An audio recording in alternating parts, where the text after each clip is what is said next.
Hi, welcome to this video day, which is on the 21st of September. It's Saturday. Just going to give our update outlook for the Japanese yen today. We're also going to be going through, in general terms, how to use really big levels of support and resistance to help you get high odds entries and, of course, give you good risk protection. Now, in terms of the JPY, we're going to be looking at against the USD.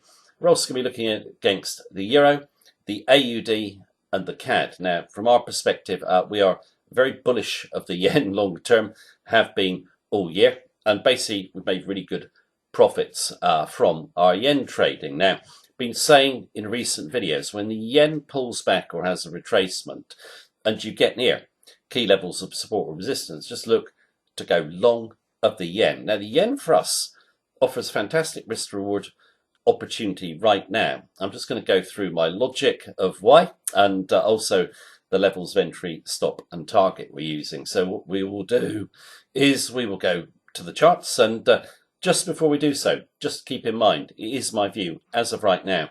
It can of course change in line with the market conditions. If you want all our trading techniques, our daily technical sentiment analysis of 14 Forex pairs, you can click on the link beneath this video, and for a limited period you will get live access to our member center. Right, first pair we're going to do is USD Right, JPY. USD JPY daily chart. I'm not doing the weekly chart in this video. I've done it in previous videos. We're looking for 104.50 on the downside, then a run on down to 100, then possibly even down to 80. But if we get to 100, that is 700 odd pips. So it'll be a really good move, and I think the odds of it occurring are high. And this bounce is just a great selling opportunity. We'll do the technicals in a moment. The fundamentals and sentiment first.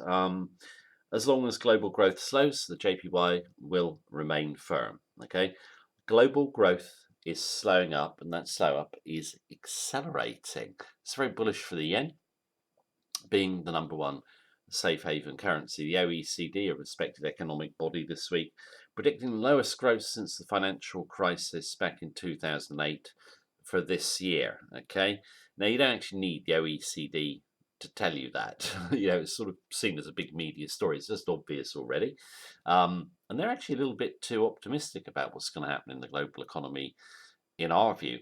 Also, you've got trade wars. I've said it before, the impact on global growth is not as much as the media makes it out to be. It's very psychological, though. Even if trade wars were solved, which we do not think they're going to be solved quickly at all, it still wouldn't stop the slow up in global growth. So very bullish for the yen. It's a really big fundamental. Yen supported by a massive current account surplus.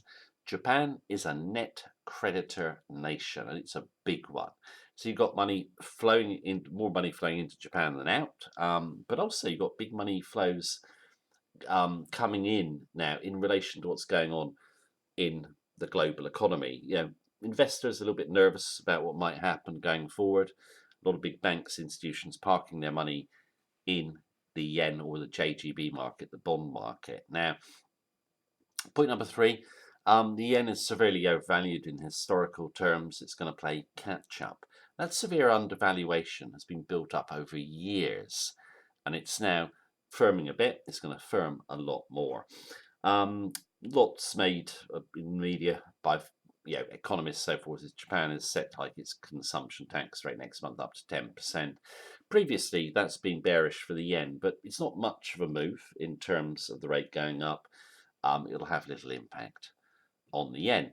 Now, in terms of big levels on a chart to key off, this candle here is a massive level, the top of that candle. Here, massive order flow, big institutions readjusting hedges and so forth in relation to the Fed outlook on interest rates. So that candle, we felt, would not give way, the body of it, okay? And what you do get is you get move up, obviously, and then we're coming back down.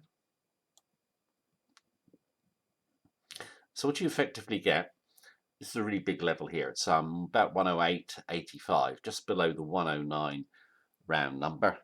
Get above 108 and you double top. And then come back through the next round number and get away from it, 107.53. I view the USD is a great sell. We're already in now short. And in terms of stop, you want it back well clear of 109. Okay, so 109.60, something like that. 107.50, that's a 200 pip risk. But I think now we are quickly going to come down to this level and then run on down to the par level. So you've got 200 pips v 750 on the open of the trade if we open at a similar level to how we closed on Friday. But if we start to accelerate to the downside, that stop can then be bought down tight behind this level, 109. Obviously, we bring it in a little bit, and then if we move through this 20-day moving average here, I think you can bring it behind 108. So this rally, a sell, you've got a really massive level to take out. Doesn't look like we're going to do it. We're going to sell off further to the downside in our view. Now, in terms of here, you're playing two safe haven currencies together effectively. Yen number one, USD number two. If you take these points into account here, it's the riskier currencies that are going to suffer more. So if you look at doing USD JPY, the pairs we look at now could offer more downside potential. Okay, now we're going to shift over next to Euro JPY, which has been one of our favorite trend trading trades for over a year. It's given us great profits, and I think the move is just getting started in a big way.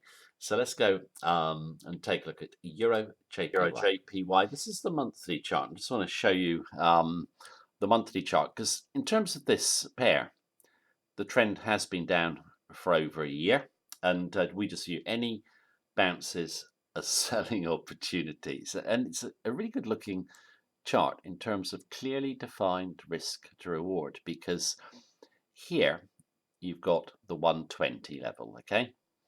And you've got four bodies there, okay?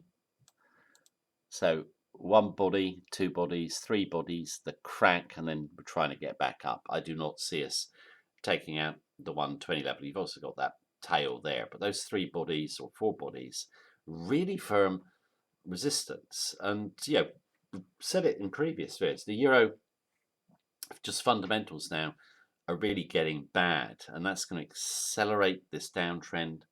We're going all the way for a move to 96.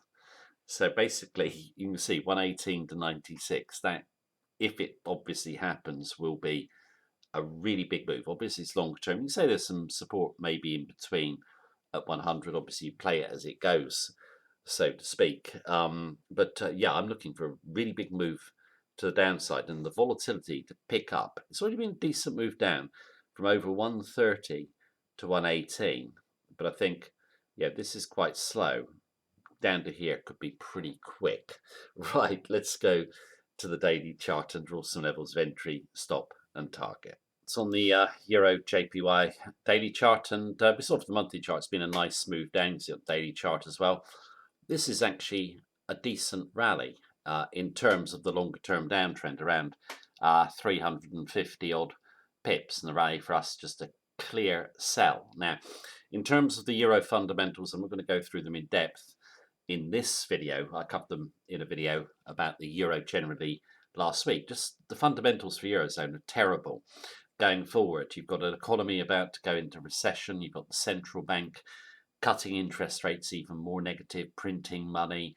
It's not looking good for eurozone. You can look up my previous video for a more in-depth view of the fundamentals, but we're just very bearish. Now, here is the definition candle that spills over from the USD into the crosses, and we've been saying that we did not expect the level to be taken out the body. Okay, now in terms of what we do have, obviously we get the sell-off, then we get the rally, and we poke up to 120, which is a round number, always important for order flow, as we know.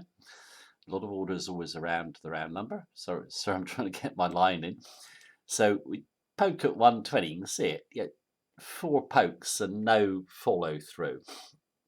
And we just took that as, yeah, basically we're probably going to come off the level. And we come off the level quite nicely. There you go. So 3 lower highs, nice red candle on Friday, finish at the low. I view this as a sell. You should have your stop 120.60 just behind that tail there. I just don't see us getting back up there. You could sell at market if you're bearish like us. We certainly would if we weren't in. Or any bounces to 120, just look to sell weakness. Now, in terms of the risk reward on this, it's really good if we can get down to the target that we looked at on the monthly chart. Now, in terms of the stop, 120.60 and we're at 118.50 at the moment. So it's about 200 pips from stop if we opened at this level. If we get through 118, this tail here and this 20-day moving average, clearly take out the 118 level, will bring our stop closer behind first level resistance, very tight, and then trail down. I can't exactly say what's going to happen, obviously, but you can follow our levels in the member center. I don't see much upside. I see a lot of downside, and I think we should, next week hopefully go down to test and break chart lows. Just so bearish of this pair. One of my favorite long-term trend following trades has been, like I said, for just around a year now. And I haven't changed my view on it. I still think it's going way, way lower. Now, in terms of the commodity currencies against the yen, we're just so bearish of them. They've done really well for us. So I'm looking for a really big move down in the AUD and the CAD. So let's go and take a look at the charts. All right, we're on the AUD JPY daily chart. I'm just going to use the charts from our member center for the last two pairs. Also, what I would say is there is another commodity currency, obviously the NZD against JPY. It's similar to these two setups. So all three are good sells in our view, great long-term sells, because if we take this up in the global economy, which currencies of the majors are going to get hit the worst? Well, it's going to be the commodity currencies. So the bounce for us is a clear selling opportunity. There is the definition candle, okay? And you can see we come down, we bounce back up, and we try and take it out. We try and take the body out, but we can't do it. Come back through the round number 74. Now we're through the 20-day moving average, and now we're expecting a big move to the downside. On this one, on our latest trade, just 100 pips in profit. But yeah, longer term, massive profit potential. We think we're going down to 60. That's 1,200 pips away, and it could even overrun longer term. So my own view is, if I was an Aussie bear, I'll get in the market on Monday's open, or you can sell a failed rally back to 74. But the rally, it corrected, oversold. Now we're coming down, should run straight down through the daily low. So I really like the look of these commodity currencies short. We've done well on them over the last few months. Obviously with Euro JPY, I've done very well as well. USD JPY, we haven't got so much out of, but yen going forward, plenty more profit potential in all the pairs that we're looking at. CAD JPY, this one kind of interests me. Probably my favorite of the three commodity currencies at the moment. Let me just line my chart up better. Sorry, there we go. Why do I like this one so much? I think the CAD is the most overvalued major currency of all. Okay, of the majors, the CAD is the most overvalued. It's going down on a lot of other currencies. I featured GBP CAD the other day. I think it's also going down on the USD, the CHF, etc. Now, in terms of this chart, it's pretty messy. There is the high volume definition candle. Big move down, nice move up, and we're trying to poke up to the candle. I didn't use the top of the body here. I just put my stop behind it. I've used the level break there. Little pokes up, can't get through. A little bit sideways. Now on the way to the downside. So 81.07. Okay, minuscule profit for us so far. But nearby resistance and 82 going to be hard to take out. Just don't see that level giving way. Of course, anything can happen in forex trading. My own view is this one is going down to 70, could even overshoot, like the AUD down towards the 60 level. But this rally just a fantastic risk to reward sell in our point of view. The yen what we've seen on all 5 charts is a really clearly defined candle and resistance level, which is going to take a really big change in investor sentiment and the global economy to see that candle taken out. For us, really big levels, really great opportunity to get long of the yen. So we'll see what happens with these pairs, but the bounce for us, great risk to reward selling opportunity for longer term trend followers, and we'll see how they go. We'll update them all in a future video or in our weekly Forex forecast. But that is the video for today. Thank you very much for watching me as usual. Take care. Have a good day.